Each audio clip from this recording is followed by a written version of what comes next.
Saint-François de la Rivière-du-Sud prépare en grand son 300e anniversaire. Opération Impact VHR, plus de 360 véhicules interceptés. Lupo, un sanctuaire de loups qui rayonne bien au-delà de Montmagny.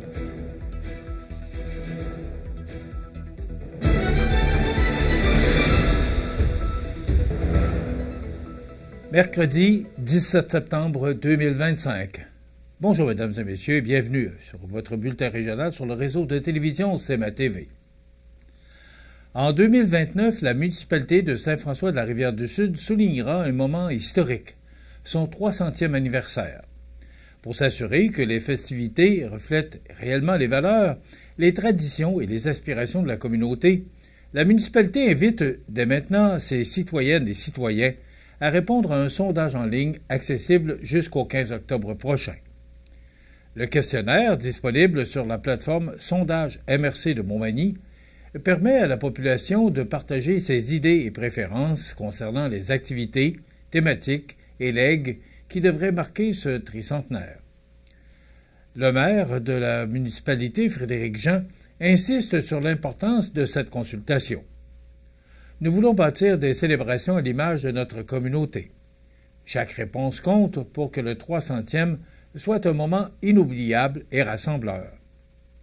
Afin de remercier les participants, la municipalité procédera à un tirage de 3 certificats cadeaux de 50 $ chacun, échangeables dans tous les commerces de la MRC de Montmagny. Une belle façon de stimuler à la fois la créativité et l'achat local. Pour prendre part à la démarche, il suffit de créer un compte sur la plateforme de sondage, de remplir le formulaire sur les festivités du 300e et ainsi courir la chance de gagner l'un des prix. Toutes les suggestions sont bienvenues, qu'il s'agisse de spectacles, d'activités familiales, de circuits historiques, d'expositions culturelles ou même d'aménagements commémoratifs. L'objectif est de faire de cet anniversaire une fête à la hauteur de l'histoire et de l'identité de la communauté. La municipalité tient d'ailleurs à remercier d'avance la population pour sa collaboration et rappelle que des copies papier du sondage sont aussi disponibles au bureau municipal. Ensemble, les citoyens de Saint-François de la Rivière-du-Sud sont invités à façonner une célébration mémorable et rassembleuse qui marquera durablement l'histoire locale. Les 13 et 14 septembre dernier, la Sûreté du Québec, en collaboration avec plusieurs partenaires, a mené des opérations Impact VHR Quad dans les MRC de Charlevoix, Charlevoix-Est, Portneuf, Bellechasse et les Etchemins. Durant ces 2 journées, les policiers et agents provinciaux de la Fédération québécoise des clubs quad, épaulés par l'escouade régionale de surveillance des sentiers de Chaudière-Appalaches, ainsi que des clubs locaux, ont multiplié les interventions sur les sentiers. Au total, 252 quads et 111 autres véhicules hors route, tels que des motocross et motos hors route, ont été interceptés. Le bilan fait état de 31 constats d'infraction liés à la loi sur les véhicules hors route, 9 autres constats, 21 avertissements et 6 expulsions de sentiers. Ces opérations s'inscrivent dans le cadre de la stratégie en sécurité des réseaux de transport 2021-2026 de la Sûreté du Québec, intitulée « La vie humaine au cœur de nos actions ». L'objectif est de réduire le nombre de collisions mortelles ou causant des blessures graves sur les réseaux routiers et récréotouristiques. Pour y arriver, la Sûreté du Québec et ses partenaires mettent de l'avant plusieurs pistes d'action regroupées sous l'acronyme PISTE, soit partenariat, intervention, sensibilisation, technologie et évaluation. Cette approche vise à travailler, main dans la main, avec les clubs et associations afin de rendre les routes, les sentiers et les plans d'eau plus sécuritaires pour l'ensemble des usagers. Avec ces interventions coordonnées, les autorités rappellent que la sécurité doit demeurer la priorité de tous les adeptes de véhicules en route. Lupo, un sanctuaire de loups qui rayonne bien au-delà de Montmagny. On vous donne tous les détails après la pause. Le restaurant Pizzeria Porto Bellissimo, un incontournable à Saint-Jean-Port-Joli. Pizza débordante de garnitures, menus variés et abordables. Délicieux desserts avec des produits de grande qualité des gâteries de l'Ami. Porto Bellissimo et les gâteries de l'Ami, route de l'église à Saint-Jean-Port-Joli. Le bijoutier Carl Poulain à Montmagny offre une sélection diversifiée et raffinée de montres, bagues, bracelets et autres accessoires de luxe pour hommes et femmes reflétant l'engagement envers l'élégance et la qualité. Le bijoutier Carl Poulain à Montmagny, où chaque bijou raconte son histoire. Vous regardez CMA TV, le réseau de l'information sur la Côte-du-Sud. C'est l'histoire d'un rêve devenu réalité. En seulement 6 mois, le sanctuaire Lupo a ouvert ses portes le 26 décembre 2023, après le déménagement de sa fondatrice depuis Laval. Depuis, ce lieu unique, enraciné au Québec, s'impose comme une réussite touristique et humaine remarquable. En un an à peine, plus de 8500 visiteurs ont franchi les portes du sanctuaire. La réputation de Lupo repose non seulement sur l'expérience exceptionnelle offerte, mais aussi sur la qualité de l'accueil. Avec une note Google de 4,9 sur 5 basée sur plus de 430 avis et une communauté de 12 000 abonnés Facebook, l'engouement ne cesse de croître.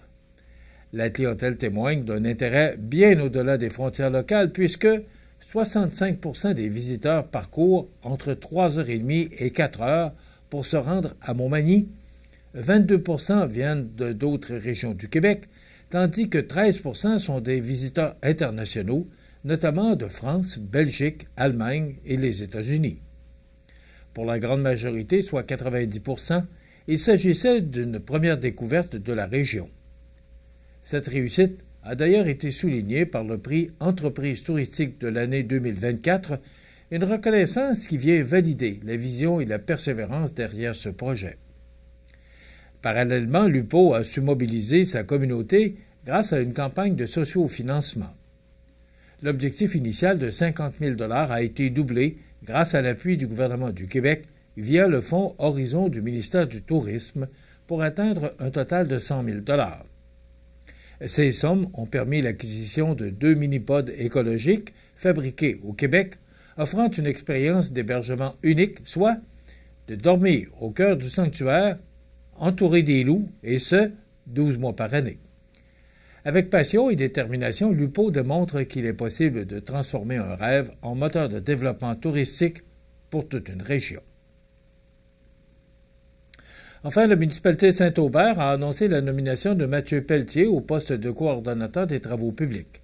Sa prise de fonction est effective depuis le 20 septembre dernier. Résident de Saint-Aubert, M. Pelletier œuvre déjà depuis 5 ans au sein de la municipalité comme préposé à la voirie. Fort d'un diplôme d'études professionnelles en mécanique et d'une vingtaine d'années d'expérience en transport routier et en travaux publics, tant dans le secteur privé que public, il arrive avec une solide expertise. Selon la directrice générale et greffière trésorière Anne-Marie Dion, son profil correspond parfaitement aux besoins du service. Les compétences et l'expérience de M. Pelletier représentent des valeurs sûres pour relever les défis des travaux publics dont les responsabilités touchent directement le bien-être et la sécurité des citoyens et des visiteurs. De plus, son esprit d'équipe constitue un atout essentiel pour assurer l'efficacité de ce service, a-t-elle souligné. Cette nomination survient alors que le maire Ghislain Deschênes a tenu à saluer le travail accompli par Joël Coulombe, qui occupait ce poste depuis 2018. En son nom et celui du conseil municipal, il lui a souhaité tout le succès espéré dans la poursuite de ses projets. La municipalité de Saint-Aubert, qui regroupe plus de 2600 citoyens, dont 1400 résidents permanents et 1200 villégiateurs au secteur du lac Trois-Saumons, mise sur la compétence et l'engagement de son nouveau coordonnateur pour assurer la continuité et le développement de ses services essentiels. Avec cette nomination, Saint-Aubert démontre une volonté claire de miser sur l'expérience locale et de renforcer la qualité de ses infrastructures pour l'ensemble de sa communauté.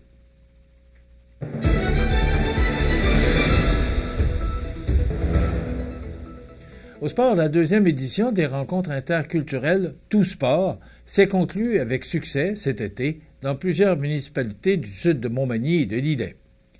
L'objectif de ce projet est de permettre à la population locale et aux personnes issues de l'immigration de tisser des liens à travers des activités sportives tout en favorisant une meilleure intégration.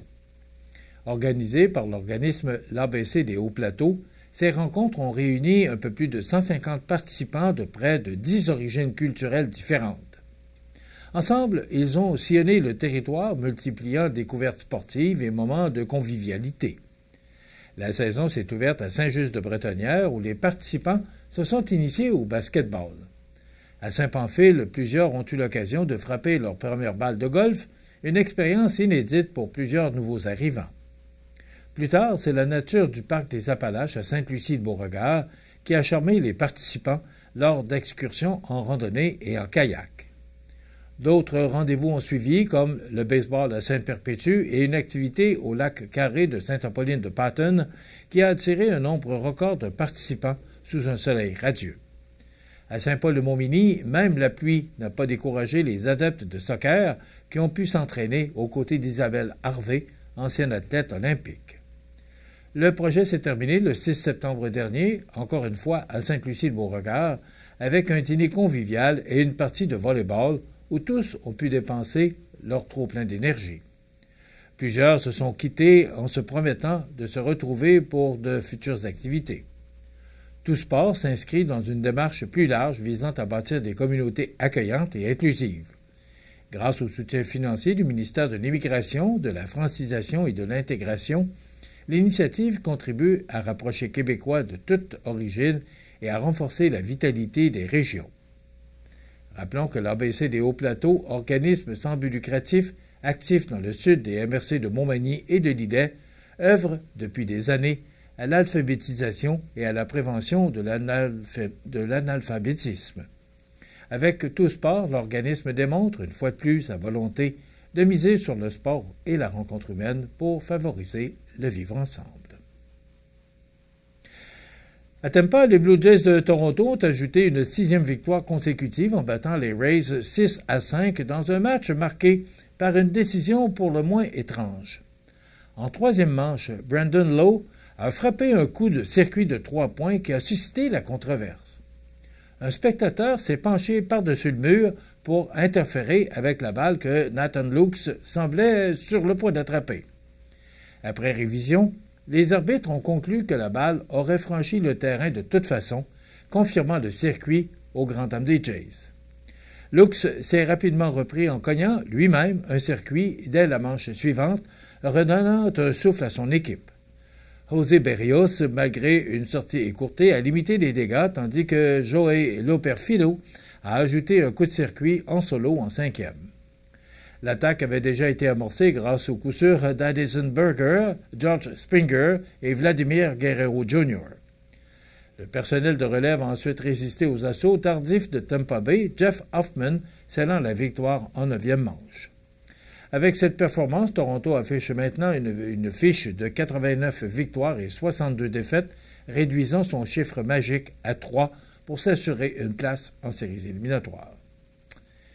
Et enfin, après 15 victoires de suite en série à la maison, les hommes de Patrick Scalabrini n'ont rien trouvé dans le sac à miracle, subissant, pour les capitales de Québec, une défaite de 7-1 mardi soir et tirent de l'arrière 1-0 dans la série finale 3-5 qui les oppose aux Boomers de Schaumburg. Voilà ce qui complète votre bulletin d'actualité de ce mercredi 17 septembre. Dans un moment, les prévisions de la météo.